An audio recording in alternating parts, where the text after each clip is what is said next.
So why are you fighting me on this? You're only hurting yourself. That's not exactly the words that God used with Saul, who later becomes the Apostle Paul. But in effect, that's what he said. When Paul tells about his conversion in Acts 26, he says that Jesus said to him, in fact, "Why are you persecuting me? Why do you kick against the goad?"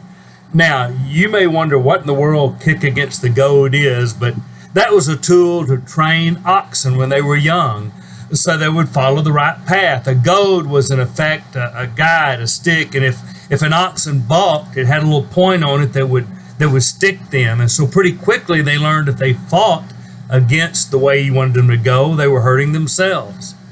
The point of it being this: Jesus and God were saying to Paul, "Why are you still fighting us?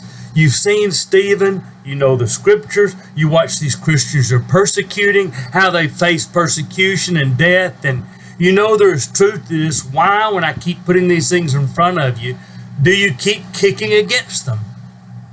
And here's the point I want to talk about today, that for some of you who are listening to this, God's putting things in front of you that you're kicking against.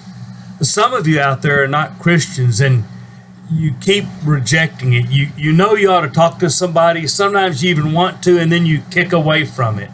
I'm begging you, stop fighting God. Please talk to a believer. Talk to me if you know me. If you don't know me, just email me at steveridgelministry@gmail.com, and I'll put you in touch with somebody. Quit fighting it. Find out about Jesus. Some of you are out there and you do deep down believe in Jesus. You want to make that commitment. You want to die with him and be buried and be raised to a new life in baptism, and you just can't quite pull the trigger. Please don't put that off. And even in this time of social isolation, we'll baptize you. We will. Don't fight against God.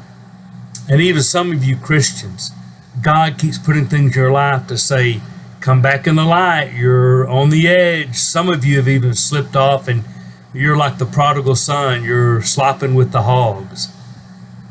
Boy, please quit ignoring God. And there are people that love you and that will help you come back into the light, that will help you learn grace and forgiveness and restoration. And please do that. Some of you know you ought to do better in your marriage. Quit fighting God about it. You're getting these little prompts and you keep kicking God aside, and stop doing that.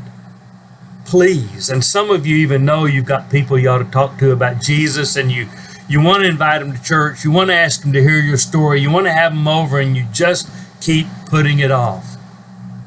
Man, stop kicking against the goad. You know, we've all been there.